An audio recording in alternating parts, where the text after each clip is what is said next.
Hello. We have Dr. Hannah Korrel. How are you this morning? Hi, Ian. Straight into it. Let's go. I believe you've got a young child who might not be sleeping very well at the moment. Oh my God. Yeah. So if people, you can't, I don't know if people can see your podcast online, but I've got my coffee in hand. I was just saying before we hit record that I've been up since about 3 in the morning. So shout out to any new parents because I'm going through the throes of it right now and it's intense. No, I can well imagine. So thanks for coming on, even though you're a little bit tired this morning. Pleasure. Pleasure. So, look, what I like to do initially as I get into it, before we discuss kind of what it is you do, is just understand a little bit about you. You know, who was little Mm. Hannah and who made this powerhouse of a lady in front of me today. So, just from a high level, doesn't need Don't to be feel too so long. much like a powerhouse today, and I feel more like a husk, like an empty husk. But yeah, happy to let's talk about it. Very happy to Yeah, chat about it. yeah. Okay, so take me Yeah, back. Where did you come from and sure. what are you about? So I originally come from Canberra, which I'm sure you're very familiar with. Everybody's heard of Canberra. Not everybody's been to Canberra. It's the nation's capital, so 3 hours south of Sydney. If you haven't checked it out, Ian, you really need to go and see Old I've I've Parliament I've House been and I've QuestCon and I've been there for work, in and out for a day. That was it. I haven't really yeah, explored it, so it was. yeah. I went to the surrounding areas. It was really beautiful, the countryside. Anyway. It's a great place. Lots of roundabouts. Really lovely place to grow up. I grew up there with my family. I'm one of 5 kids, so very very big family. And we just typically like my parents were in the. My dad was an army guy. I was an army brat, as they call them. So we moved around a lot growing up. Yeah, lived in Canberra, lived in Adelaide. We lived in Canada briefly, Oh, and then nice. I moved away when I was starting my uni to study. So I moved off to Melbourne, and then that took me to the outer reaches of places like Ballarat, where I worked at their base hospital for a while, and then I worked in Brizzy at the spinal injury ward for a while. Then I eventually moved back to Sydney to be closer to the family, and so that's kind of where I've settled. So that's kind of my geographic movements, and my more academic movements is I'm a neuropsychologist, which not everyone has heard of before. So I'm interested to get into that. You just touched on there. Obviously, your father was in the military, and you travelled around a bit because of those military. I assume it was where he was based and stuff. Yeah. How was that for a young child, kind of moving around and having Mm. that kind of lifestyle? Very different than a lot of people, I would imagine. Yeah, it was definitely unique. I think every 2 years we were moving somewhere new, and that was, as an adult who's helping like diagnose kids with social issues and things like that. I'm like, oh yeah, moving every couple of years does make it hard to make friends, and it means I don't have a lot of like childhood friends because I just kept up and moving. So definitely got a bit of compassion for people who, if you haven't lived in the same place all your life, it is hard to have like really long term friends. And I think for me, my parents were like really, we were a little bit like the Von Trapp family. If you've watched The Yep. Sound of Music, yeah, Ian's nodding, so that's a good sign. Yeah. Yes. So the very well organized, mechanical, like 5 kids in the family. You have to be pretty organized to make things happen. So yeah, we had a really strict routine, and we were really a lot of discipline in my house, which was great because it boded really well for me for getting good grades. I've got lots of great grades and good academic career, but I've got a lot of anxiety, I think, now as a result of it. So that's something that I've had to deal with since I was very young. Is I think that experience with anxiety and trying to overcome when you're just a bit of an anxious gal.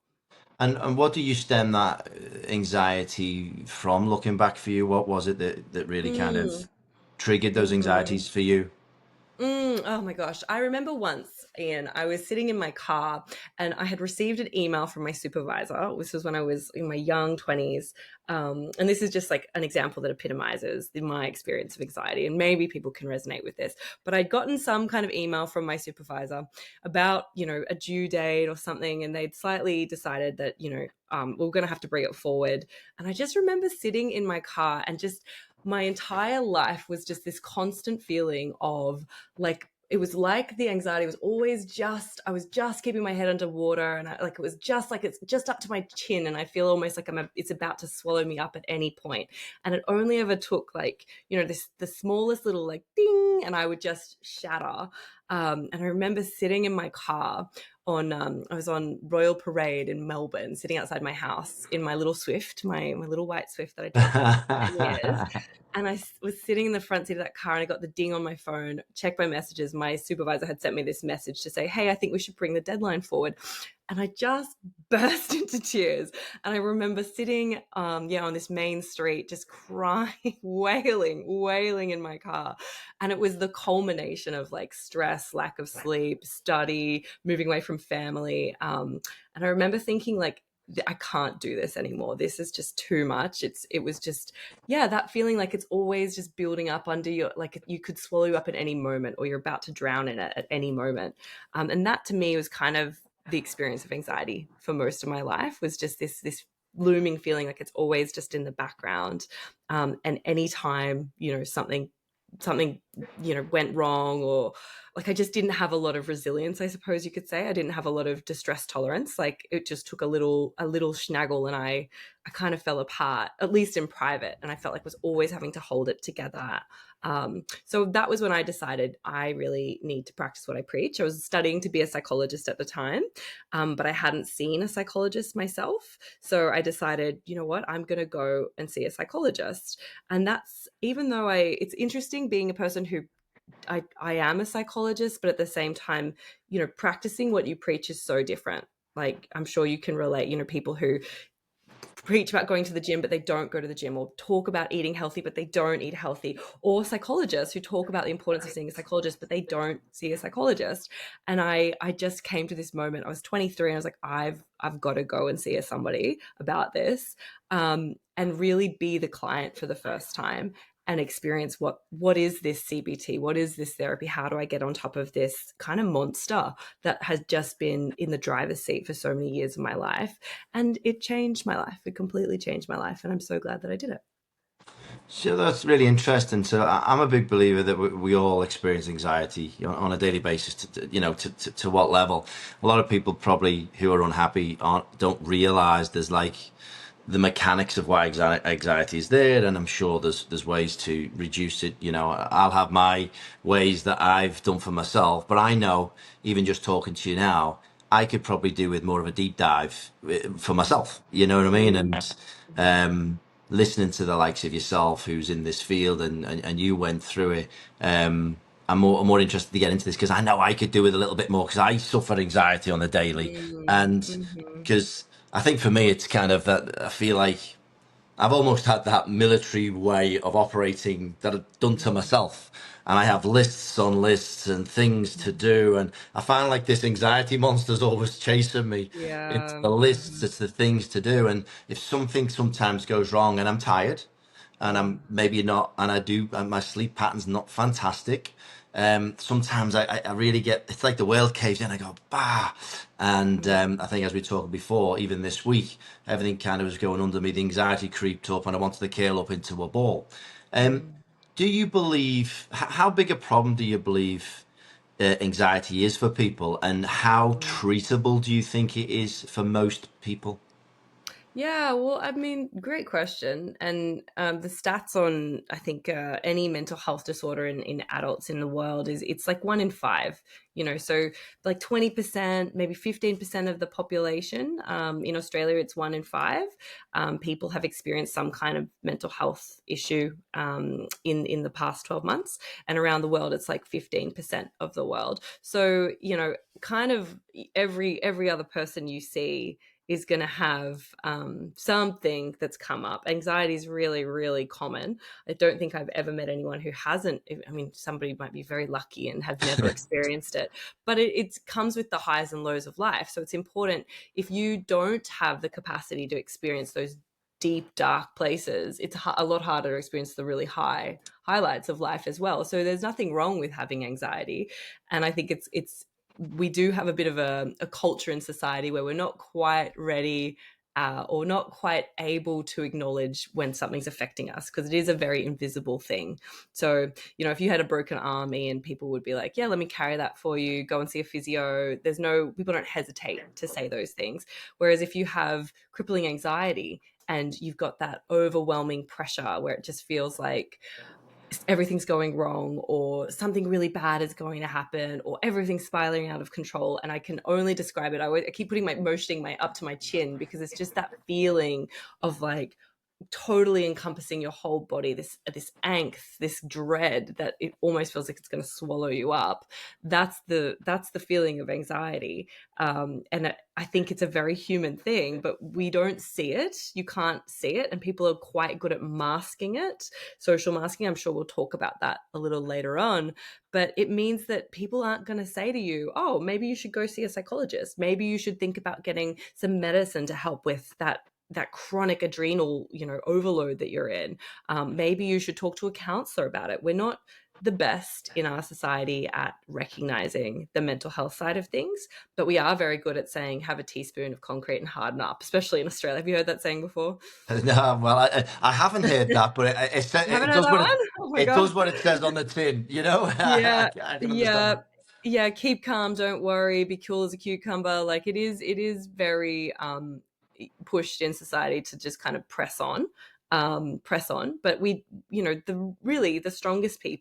the strongest people in society are not the people who are lifting a light load over their head. The strongest people are the people who are lifting the heaviest load over their head. People who have got the anxiety, people who have got the depression, the stress, and dealing with it is actually perhaps calling on a much deeper, stronger character to be vulnerable and to talk about it.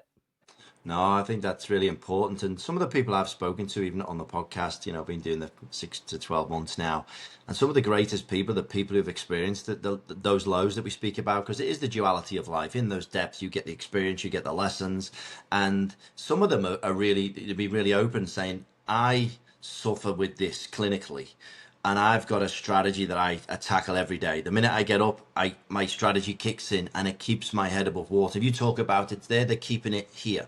They're keeping it Mm, maybe below the waist. It's there, but they're mm, battling with it, and they've got a real desire and passion and purpose to help others not mm, suffer like they have. And I mm, find in whatever area it is, I'm finding some special human beings who have suffered, or who are suffering, who then have got this calling to really help others. So I agree with you in the depth of those pain and problems, is where it really sparks some great humans, and this really humanity really comes alive. A question for you, if I talk around, anxiety, I sometimes say I feel very dysregulated. mm. What would you say, is that anxiety? What would you say when you feel dysregulated? Ah, What would, well, I mean, I guess the two parts to this answer is one, what's your definition of dysregulated? Because there is a clinical definition of regulation and to be dysregulated. So I suppose, what do you mean when you say dysregulated, Ian? What does that mean for you? for me, it's when I feel like I can't find that peace. I haven't got that. I feel like I'm just a little irritable, and I kind of, in my day, I feel like the things are chasing me. I'm not on top of anything. Plus, I just got this underlying low level angst, irritability, and I go back to what I've just gone through. I think I spoke to you. My father recently passed. I had to go back to the UK. I was there supporting my mother, who I love dearly. She's a powerhouse. She's so resilient, and being there for her, being around my two brothers dealing with things very differently, a little bit of escapism here or there, and trying to keep the peace within the family. They're trying to sort out a funeral, trying to train and keep my mental health straight. And then I Mm, came back, and I didn't really have time to grieve. And then I've come back since. I've lack of sleep, all of this stuff.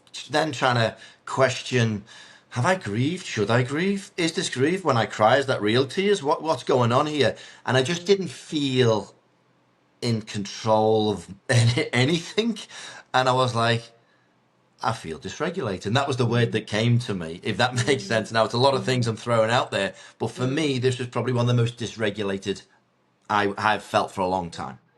I'm so sorry about your father's passing, and I that appreciate that. that is, if there's a time in your life where you probably aren't regulating like you normally would be, now's kind of it. Now's kind of it. And I think you've given, everybody a really great description of what it does feel like when you perhaps aren't sitting in the driver's seat of like feeling the most Ian version of yourself or the best version of yourself, where you're slipping into irritability, or there's the tearfulness, or there's the panic, or there's all of those emotions.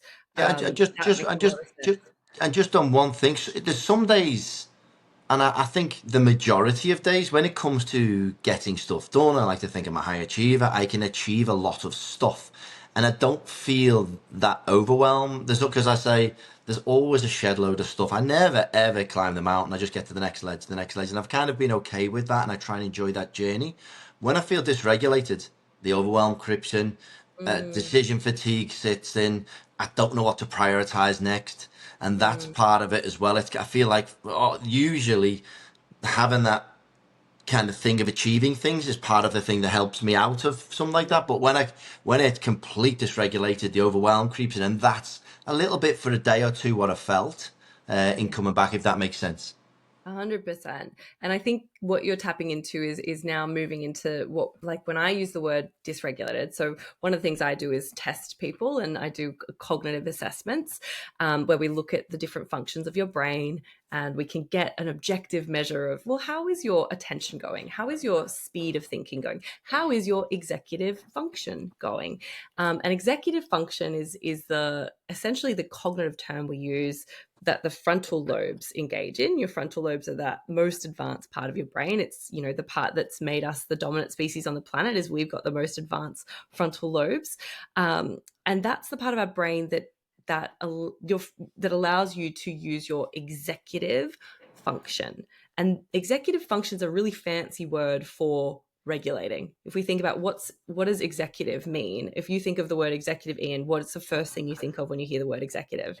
I'm thinking in a business perspective, decision Yeah. makers in the Yeah. yeah, yeah, CEO, chief executive officer, yeah, the yeah. executive lounge, it's got that like real like high level associated with it, like the top of the skyscraper building, the boss sitting at the top of the building is the executive. And interestingly, your frontal lobes are at the top of your brain. So it's that the highest level of cognitive function.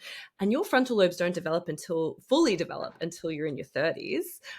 So, I'm sure we can all think of a time in our early 20s where we weren't making the best decisions. Yeah, yeah, yeah, And yeah. that's partly youth, but it's also partly, well, your frontal lobes weren't fully developed. So you're more impulsive.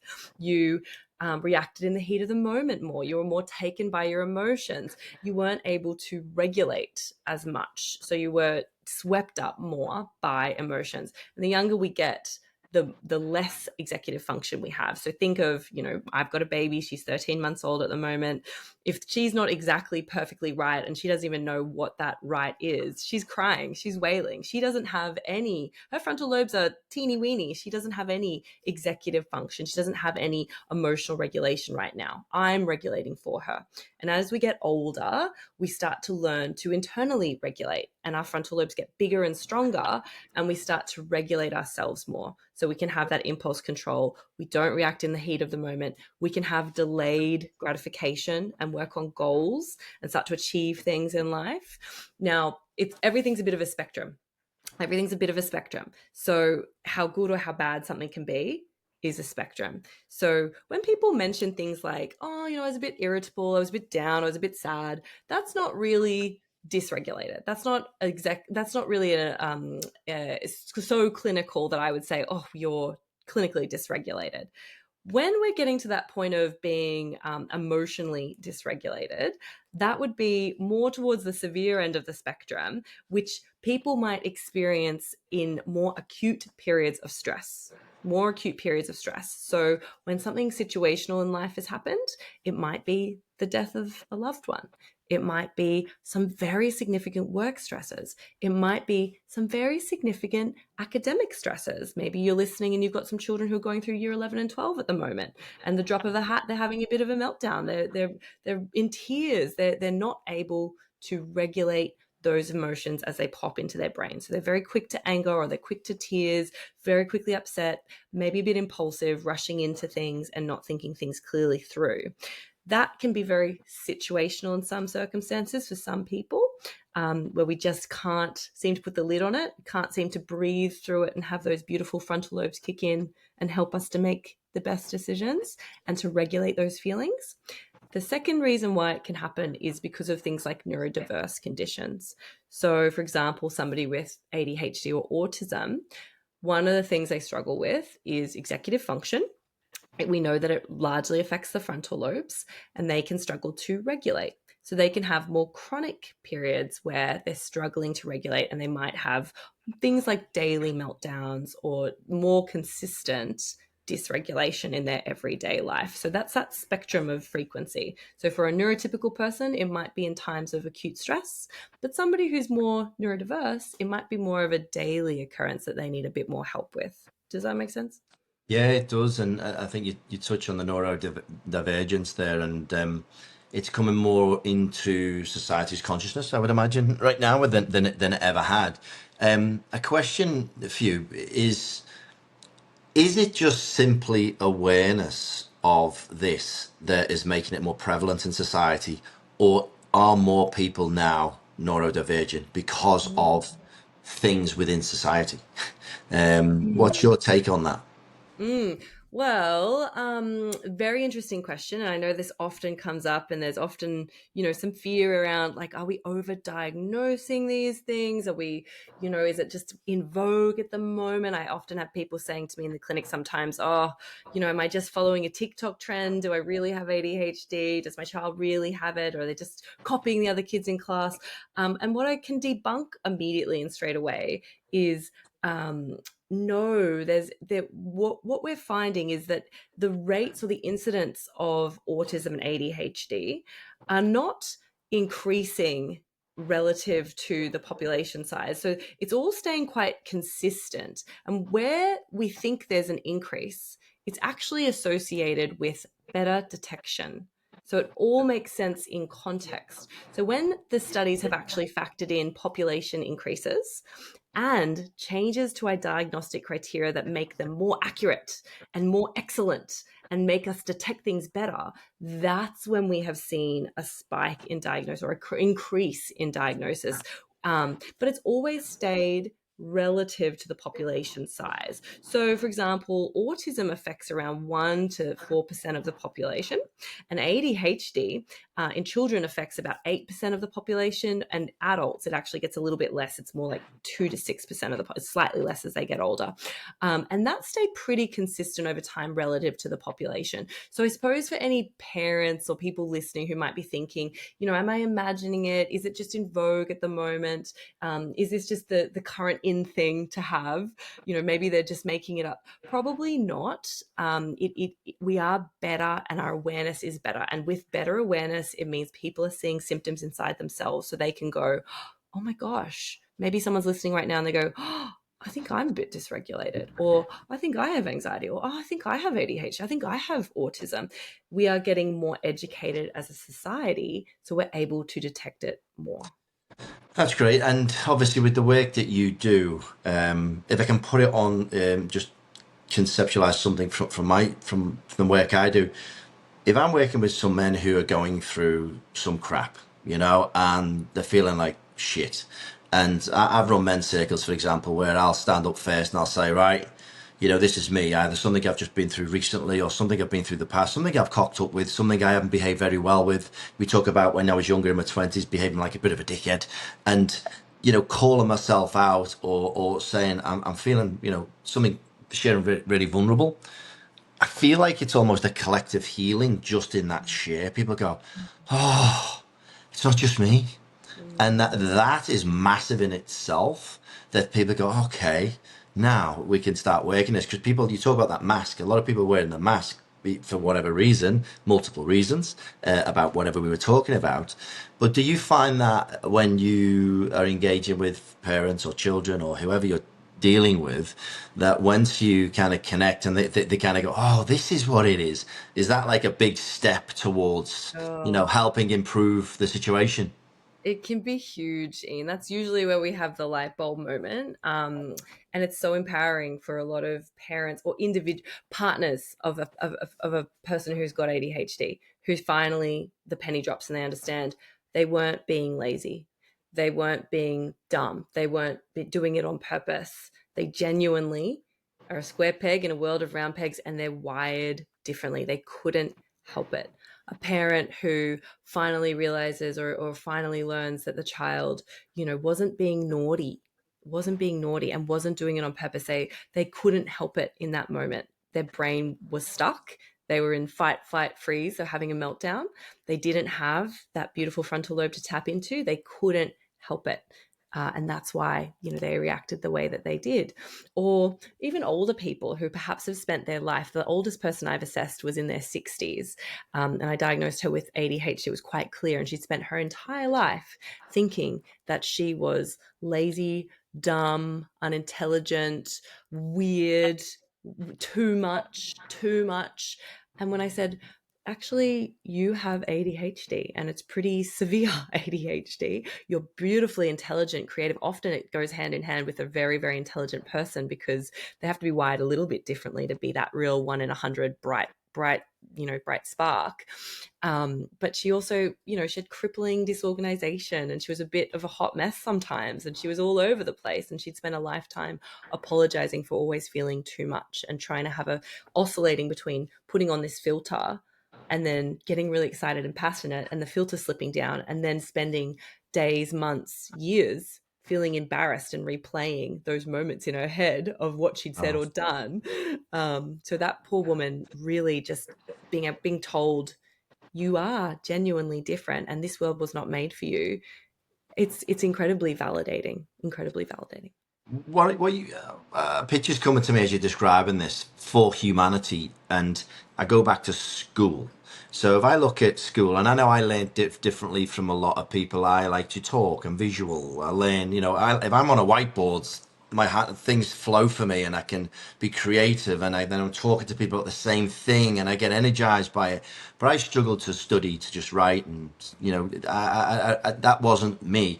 I had to work really, really hard and did okay, but I had to like spend hours and hours and hours trying to digest stuff, and then I'd forget about it after I did the exams, and I'd get through it.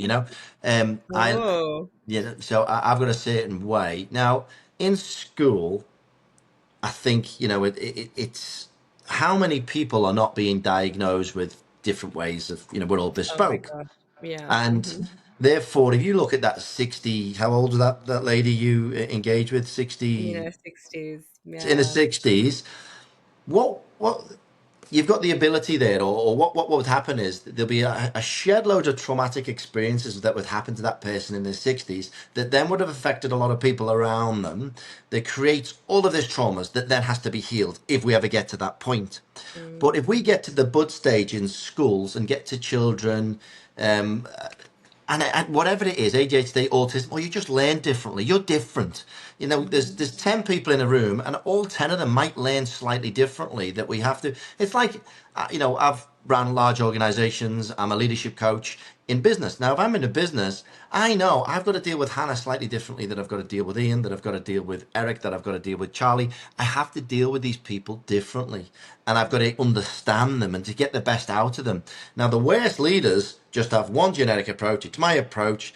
They'll usually have a higher, there'll be a high attrition. There'll be all of this stuff going on. The culture's not fantastic. It's the same what's going on for humanity. And I think the schools and the children are everything because we're doing all of this work after the horse has bolted. We're doing yeah. all of this work. Mm, Me, for example, I'm 45 when I started understanding, hang on a minute, why am I going in and out of relationships on 5-year mm, cycles? There was mm, two key questions I've never asked myself. What the hell is it that means something to me in a relationship? And mm, have I had that discussion with my partner? And I wasn't. And I was 45 years of age. Now, that's a simple thing in the love and relationships pillar that I talk. There's so many things within children that you catch it at an early age around mm, understanding emotions and stuff like that. And the work that you're doing, I think, because there's so much awareness out in society today, so much depth, so many podcasts, so many of this, that it's overwhelming. But yet the mental health crisis continues to rise and Mm. suicidality continues to rise. And that's why what you're describing to me there is every time I see the answer is getting to our children. It's getting to Mm. children and it's getting there early. What's your thoughts on that? Yeah, I think, and I think especially for men, you mentioned like those rising, that this epidemic of mental health issues, like especially for men, which is ironic because, when we look at the rates of ADHD, for example, it's detected in boys twice as much as it is in girls. So, the Wow. rates of ADHD is 10% of boys and 5% of girls, mostly because the boys are so overt and it's so clear in the boys, and yet we get this weird, interesting flip around. We've got women coming forward now, and there's a big movement of women getting diagnosed and getting their mental health and their support in their 20s, 30s, 40s. Whereas men, it's sort of almost like they've flipped around and they're less detected because they're just not reaching out for that assistance in the same way. And probably that does touch into what's a man versus what's a woman, and what are we teaching people? Is it okay to be vulnerable when you're a woman? Yes. Is it okay to be vulnerable when you're a man? There's probably a lot of people listening to this who would still say no.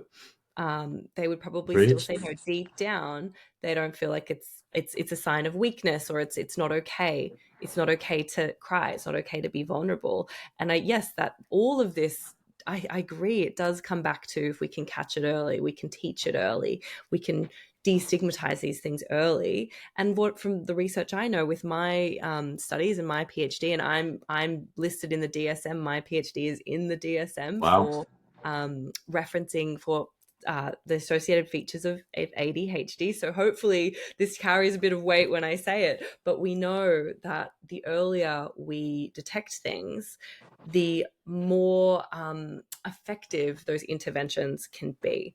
And that doesn't mean that it's too late. Okay, so if anyone's listening, they're already in their 20s or their 30s, or their child's already 16, it's never too late. It's never too late. The sooner the better.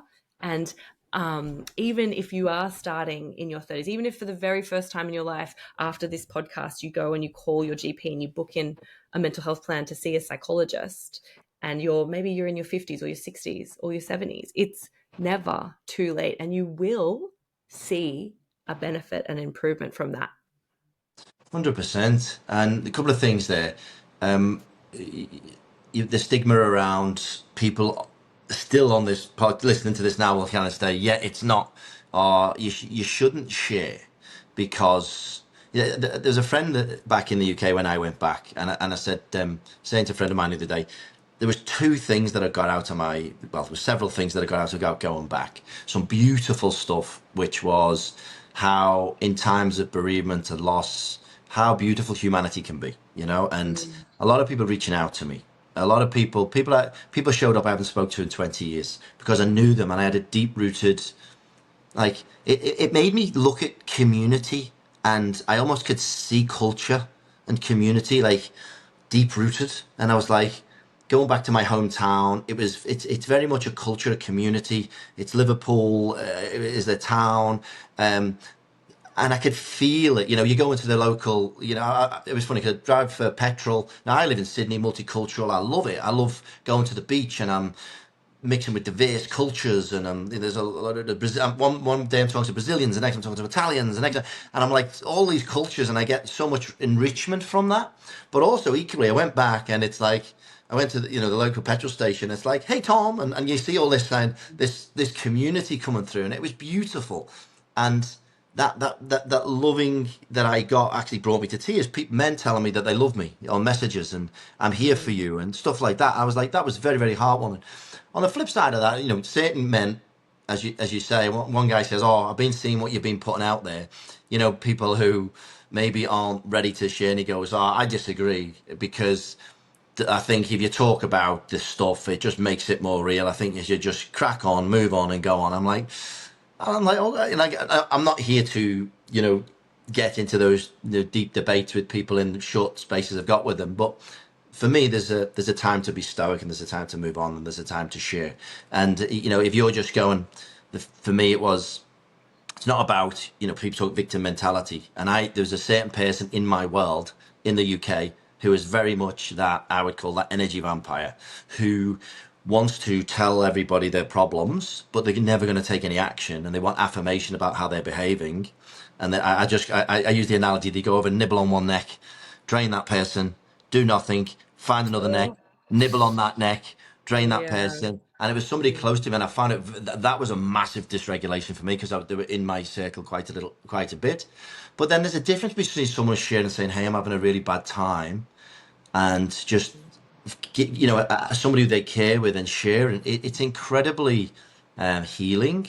It's an honor for the person, and you should be honoring that, and sharing back. But as long as that person's then, either they just want to share, or they're going to take action. But there's a for me, there's a clear delineation between, someone being an energy vampire, somebody genuinely needing help. Anyway, but I found that I was talking to different people, and still to this day, I found that thing that you're talking about. There was this real old school, I disagree, head down, arse up, we'll get there. And it was funny listening to this guy, because I can clearly see it was like going back. It was like nothing had changed in his world. He was really happy. This is how he operates. In 20 years, he hasn't changed. Whereas I think people who are wanting to grow and Yeah. evolve, they Mm, should be looking internally. They should be looking to help, and looking to people like yourself mm, for, how can I unlock and get to the next level, rather mm. than just sit in that vanilla land, if that makes sense. Oh yeah. One of the things that I always ask when I'm doing an interview, where I'm interviewing a middle-aged person, old person, young person, I always ask. I do a developmental history, Ian, and I ask about three things. I say, did you have or do you have gastrointestinal issues, IBS, tummy troubles, food intolerances, difficulty with your stomach in some way? I also ask, number two, do you have any skin conditions like chronic, like acne or eczema, skin irritations, major skin problems? And number three, I ask about chronic pain conditions. I say, do you get headaches? Do you get backaches? Do you get body aches, tummy aches? Do you have aches in your body that you've complained about? And invariably, in most cases, when I'm dealing with somebody who has had an undiagnosed condition like ADHD, like autism, somebody who has an undiagnosed mental health condition like depression, like anxiety, the body manifests the stress of those conditions physically. And the word is somatization, which is where we manifest the stress of things that we're not processing, and it comes out in our body with stress, pain, food intolerances, skin conditions. It's a very common phenomenon. Can I ask you a question about that then? Because I've experienced that, and I struggled to get the help that I needed at the time. So coming out of corporate, I was manager director in a logistics business. I was so frustrated with leadership, so frustrated with culture, so frustrated with, they say this thing on the wall, but they don't eat, sleep, and breathe it. I'm trying to lead in a way. I'm protecting my team. I'm getting the war wounds on my back, because I'm trying. I believe in operating. I ask myself these two core questions: are the actions I'm about to take, or the words I'm about to speak, going to intentionally harm others? If the answer to that is yes, you're going against the collective of humanity. And I try to keep that at the center of everything I do. But when I witness those around me don't behave like that, and actually bullshit everybody, it's very, very toxic. So I found, when I got to this level, and some of the things I was hearing and seeing in the boardroom were just shocking, going against humanity, just almost evil, right? And it just affected me so much. And then I carried that, came out, started the new business. I had academic business, 3 venues around Sydney. COVID hit, business stops, and there's all this toxic stuff everywhere. Business stop, and I got to the point where there was twice. I got to the point in the when I was going through the corporate stuff, I had such like here, this fuzz that came here, Hannah. It was Mm, incredible. It was so right. intense that Mm, I took myself to the hospital, and I got a mm, brain scan. I thought I might have a tumor, and they just said, mm, this is eventually spoke to someone and said it was stress, but it was so intense. I've never had anything like it.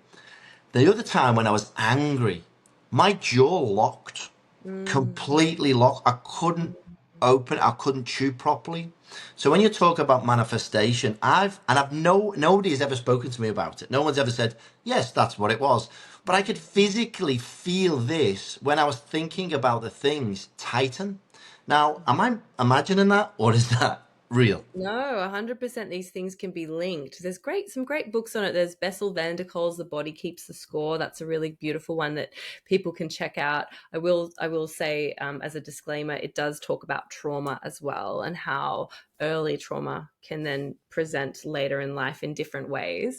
And of course, we have to be very careful, because I do think there is a bit of a tendency for medical gaslighting sometimes, as the term might be, whether it's intentional or very much unintentional. Sometimes, we can be told that very real physical conditions are all in our head, and we're just anxious. Especially women, they often get told, you're imagining your pain. How we've just had a royal commission into what is women's pain and endometriosis, and I really want to emphasize that there are very real medical things going on that can cause issues.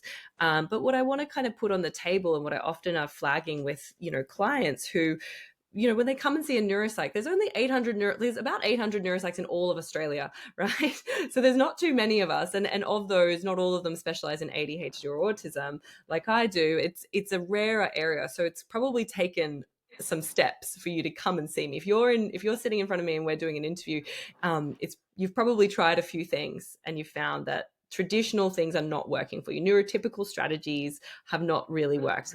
You've done the often this is the case. They've done the medical investigations. They've done the celiac tests. They've done the allergy tests. They've done all the brain scans to check for tumors. They've done the tests to check the chronic pain conditions, and there's no answer. There's no medical answer. We don't know why you're experiencing this. And what I'm putting on the table is there is a word called somatization, which is when your body will, if you are under stress, your body will show the weight of that in some way. We call it, there's another word for it, it's called the allostatic load, which is the cumulative load of stress on your body. So you cannot put a person in a position where they get no sleep, they don't eat right, they're being emotionally and or physically abused, and have them be a perfectly healthy human being who's got no ailments or issues. What we tend to find is there will be some kind of sign that the body is struggling, because if it's not coming out your eyes with tears and it's not coming out your mouth with words, it's going to come out another way. It's going to come out another way. So sometimes I'll see people who are in their 20s or their 30s and have tried all the different therapies. Maybe they've done CBT with their psychologist and it hasn't quite worked for them, and those issues haven't resolved. And it might be because there's something else going on that they haven't actually addressed, and it's slowly chipping away at them. Maybe it's an early trauma. Maybe it's an undiagnosed neurodiversity like autism or ADHD. And until we take a little peek and we have a look and we unpack that a bit, it can be hard to get that sense of peace that they're looking for. Everything doesn't quite feel right. And I have said this saying, and I'll say it again, you're the square peg in a world of round pegs, where those typical strategies aren't quite working for you. If you've tried everything, maybe it's time to start to think about something different. If you haven't tried the mental health side of things yet, what have you got to lose?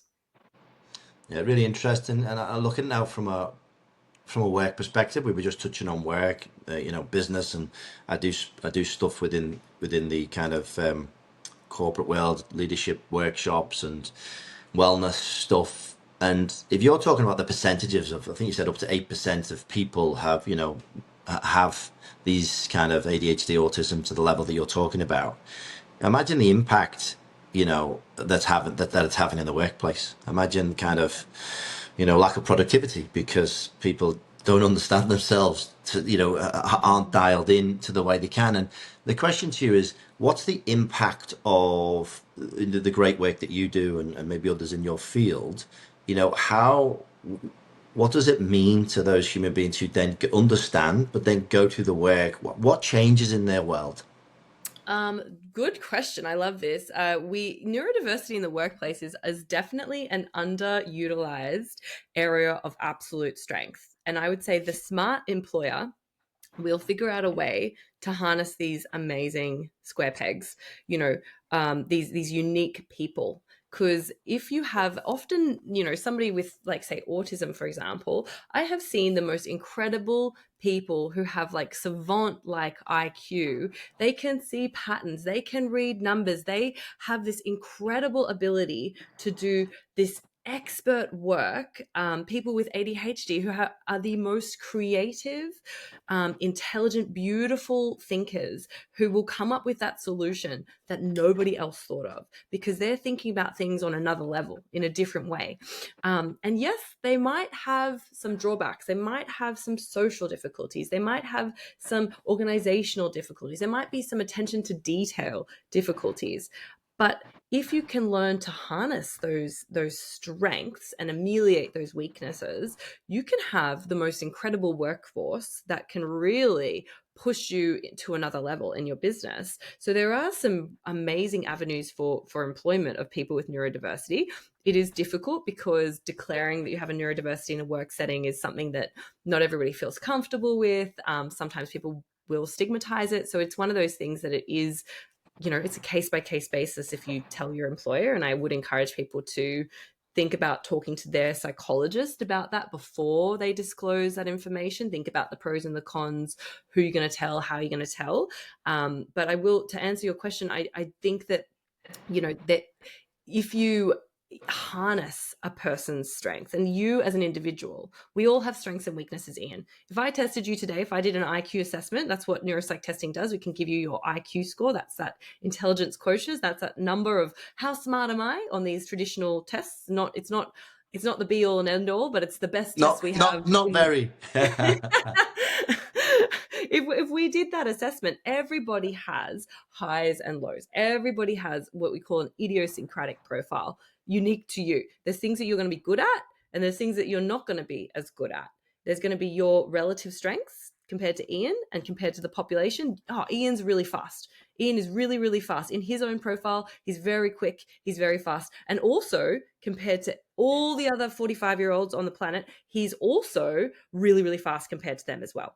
But Ian might have a weakness in organization. Everything else is above average or perfectly normal, but he's got a little bit of a weakness when it comes to organization, especially visual organization, which is why his desk's always a mess, his room's a bit of a mess, his car's a little bit messy. But once you get him sitting down and he knows what he's doing, he will produce something really, really quickly, and it's going to be excellent. Everybody has the ebbs and flows in their profile of where you're going to be good and where you're not going to be as good. And if you can be that person who is willing to acknowledge their own weaknesses, then you can overcome them or ameliorate for them. You can try to do something to compensate for these things. You can be in the know and you can be in control, and you can know, I'm a bit weak in that area, so I need to put a bit of extra effort into that particular area to make sure that this doesn't drag me down or pull me back. And that person is a really empowered person. 100%.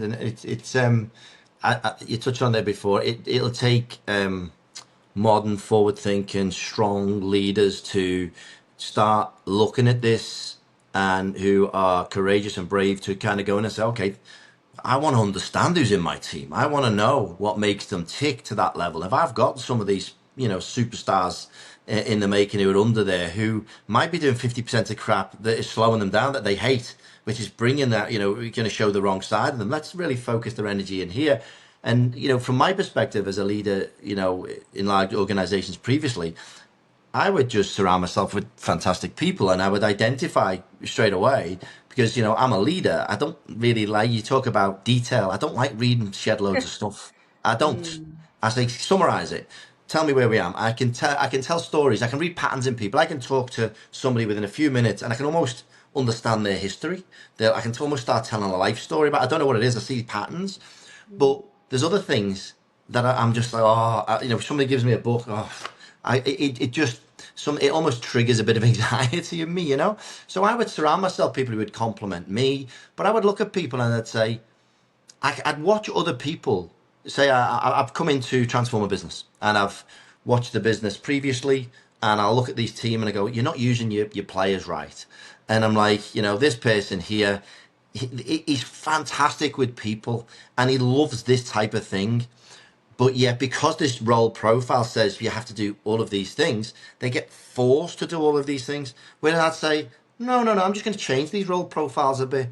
And then all of a sudden, I've got this energized, unbelievable person who loves doing what he's doing, performing at the highest level.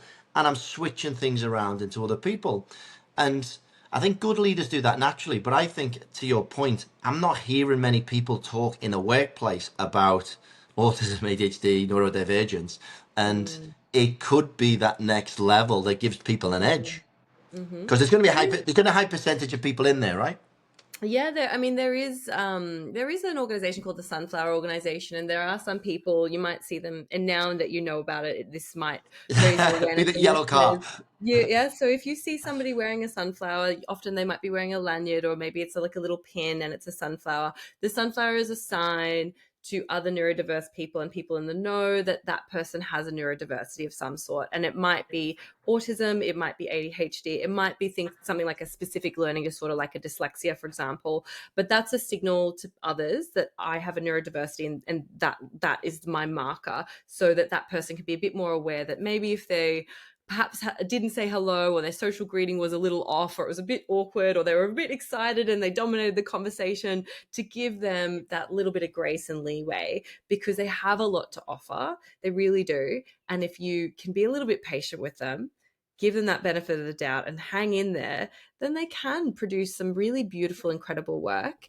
And I think you've kind of hit the nail on the head when it comes to leaders in the know who know how to utilize their team and make the most out of the people who they're working with, and probably themselves, because so many I see high profile lawyers, I see judges, I see surgeons, I see doctors. It's not excluded to people who, people might assume this is a condition that's only affecting people of a lower socioeconomic status. No, not true. A lot of people in high profile positions especially often have a little bit of neurospiciness, because as I said before, if you're that 1 in 100 who thinks outside of the box, and often CEOs, doctors, lawyers, they have to be that 99th percentile, that 98th percentile, that 1 person in 100 who has that level of intelligence, that already tells us your brain's wired a little bit differently. There's nothing wrong with that. It might mean that there's also maybe a little bit of neurodiversity in there as well. And by understanding what is your profile of neurodiversity, where can you hyper focus and study for hours and hours and hours, and be the walking encyclopedia, which is amazing. But maybe there's a little bit of difficulty with then the social conversation and remembering the details of someone's birthday, and that attention to detail. I forgot to book the flights. I didn't pay the bill. I didn't pay my parking fines. It's this really interesting spectrum where you have these really high functioning people who are then struggling in everyday life behind the scenes. And I see a lot of that.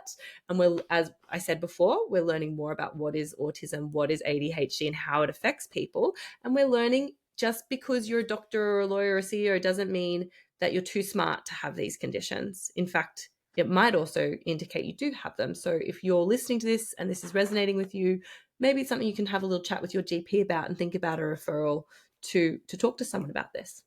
It must be in the line of work that you do. Are you find of, obviously, can you be talking to people and go, oh, you're spotting these cues now all over the place? No. Are you looking at me now and going, you are so neurodivergent? Oh, I feel like that's the cliche, isn't it? When you're at a party and people say, "Oh, what do you do for a living?" and go, "Oh, I'm a neuropsychologist," and they either think I'm reading their mind, or I'm I'm analyzing their emotions. And I will say, psychologists do have fantastic superpowers. They are very good with people, but we only use our powers for good, Ian, and we only use our powers in a clinical setting. So don't But never fear if you but meet the psychologist at the you party. can't help it, right? It's kind of like it's like it's human nature. It's not about that. It just kind of, if I'm talking to people, I'm reading the pattern in that person. I can go, right, okay, I know this person is. I can see they're a bit insecure about stuff. I need to really make that person feel comfortable here. They're in my space.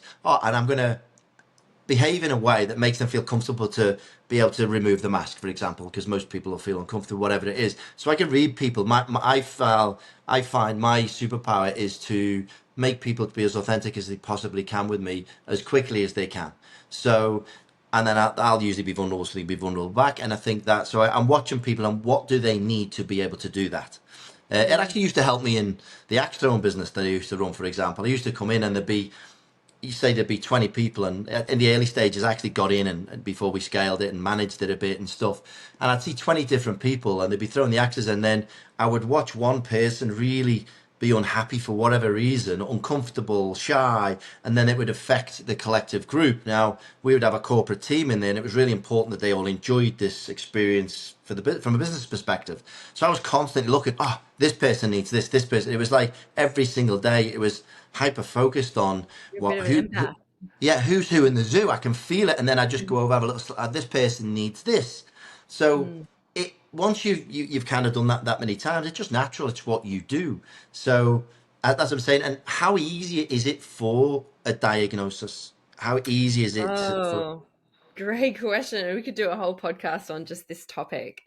It's that's the new contentious thing, especially in Australia, because we are just opening up. I think there's about 500 GPs who are now getting trained on how to diagnose ADHD. Um, it is important to go to somebody. I will, in a nutshell, it can be easy with the right clinician, and it can be very difficult if you're not with the right person who knows what they're looking for. So a common thing that I see is people who have bounced around the system. They've seen many GPs, they might have seen a couple of psychiatrists, and they haven't been correctly diagnosed in the past. And that might be because the person they saw was not specially trained in that condition. So women, for example, high functioning women with autism are excellent social maskers, and it takes a discerning eye to detect that in the clinic. Okay, and I can see that you're socially masking with me. Whereas somebody who perhaps is traditionally trained and hasn't done that neurodiversity specialized training may not notice or realize that the person is doing different autistic strategies, and then if they don't realize it's social masking, they might give a different diagnosis, like a depression or anxiety, and it's not quite right. And that's not because those clinicians are no good or they're poor. It's just because we all have our niche area of training. You see a dermatologist for your skin, and you see a podiatrist for your feet. You might go and see somebody who is specially trained in neurodiverse conditions in order to make sure you don't slip through the cracks. Hmm. So for me, I've spent the last 10 years doing research in this area, and getting a lot of, like, it's my special interest area, especially women. I find that rare. I started with children. My PhD was children and language disorders, and I've moved forward, into the area of autism and women in particular. So if you are going to seek a diagnosis, I think the first place to start is go and talk to your GP, have a conversation with them. They usually would then write you a referral. Either you would go directly to a psychiatrist, and if you do, then just do a bit of background work and make sure that psychiatrist has a background in autism and ADHD if that's what you're interested in. Or if you're a little bit more complex and your situation has a lot of medical factors, there's a question mark dyslexia, there's a question mark of other things. Maybe there's some marijuana substance use, maybe there's some other factors that complicate your picture, and it's a little bit more complicated. You might need to go to a more specialized assessment, and they might refer you to someone like a neuropsychologist, because we do that very, very comprehensive. The longest assessment I do is 6 hours. It's very, Wow. very, very comprehensive. So the best place to start is with the GP. They can usually direct you to who to see next and put those referrals in place. Okay, just kind of trying to bringing it to a close now. So we speak about the ADHD, the autism, and neurodivergence as a whole. Now, for me as humans, I say there's so many people suffering out there. Obviously, I've got the good men helping good men, but I also do a lot with women, children, and we've got this whole kind of artistry of humanity universe, which we are kind of building at the moment. And I feel as humans, we have kind of bespoke things that make us fulfilled. And, Yes. you know, right now, for example, we spoke earlier on, I've been quite dysregulated. I'm conscious I need to go and play volleyball. Live in Coogee, I play volleyball on the beach. Because volleyball gives me, if I talk about the 5 pillars of fulfillment, I've described this many times on the podcast, and that's just what I'm trying to bring it to life for you. Because when I go, I'm present. All I'm thinking about is hitting balls at people's Mm. heads. Hmm. I am there. It clears my mind. I am Mm-hmm. grounding. I am doing health and fitness. I am social connections, talking to all these eclectic different people. I'm enjoying this energy. When I'm present, my inner work, I'm dialed in. Um, I come back home, I talk to my partner Katya, and I'm all excited about the balls I've been spiking everywhere, and she's energized by my energy, so it helps the kind of love and relationships pillar. And then I'm energized for my call. I have calls in the evening with Germany around my app and this, that, and the other. So it gives me fulfillment juice. I get energized, and we are all energy, and it gives me so much. And there's things that when I'm helping men, because what we're doing is the biggest thing is to keep people away from the risk step. If I talk within the 5 pillars, we have 20 questions, which kind of is our high level diagnosis of where you are in your fulfillment. The lower you are on that, answering these questions, the more at risk you would be. Now, what we say is we're high level, do this stuff. Now, if ultimately behind all of that, you might need to go detail, detail, detail. Ultimately, somebody might end up with a Hannah. Ultimately, somebody might end up in another space with somebody else who might need serious health and fitness stuff, nutrition for whatever reason. Somebody might need to see a meditation specialist. But from a holistic overview, this is where we are. There's some simple stuff that I think will keep people away from the risk step of serious mental health, which is to be energized. What energizes me? And I say team sports does so much for your mental health. Being around people energized, high fiving, doing all this stuff, it's just unbelievable. And as humans, we crave that. And I think there's some simple tricks that we miss. And again, the two biggest things from the men, we've got a couple of thousand people on the app, and the two things which are affecting men the most, we're finding our loving relationships and social connections. So there's a lot of men who don't understand themselves, who are in relationships, and that'll be from both sides. That's causing, it feels like a bit of a prison to them. They may be silent, or and then they haven't got friends to turn to, and that seems to be where the men are suffering. The darkest moments seem to stem from there, surprisingly.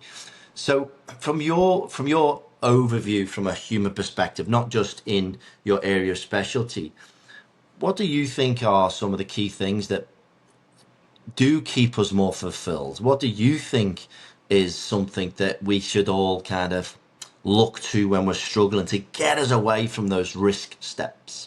Oh my God, Ian, again, we could have a whole nother chat of maybe we need to come back and have a whole nother chat of like Yeah, I'd love what to. are the golden rules of good mental health and good brain fitness. If you want to have that, sometimes, if it's really going to capture the listeners, that your elite level of you, your highest version of your IQ, the smartest version of Ian, the smartest version of Hannah, the person who gets you to be, we all have the potential to be the smartest, quickest, cleverest version of ourselves. And if that appeals to you, the stepping stones to that place are pretty simple: good sleep, good food, move your body, and talk about the things that have upset you.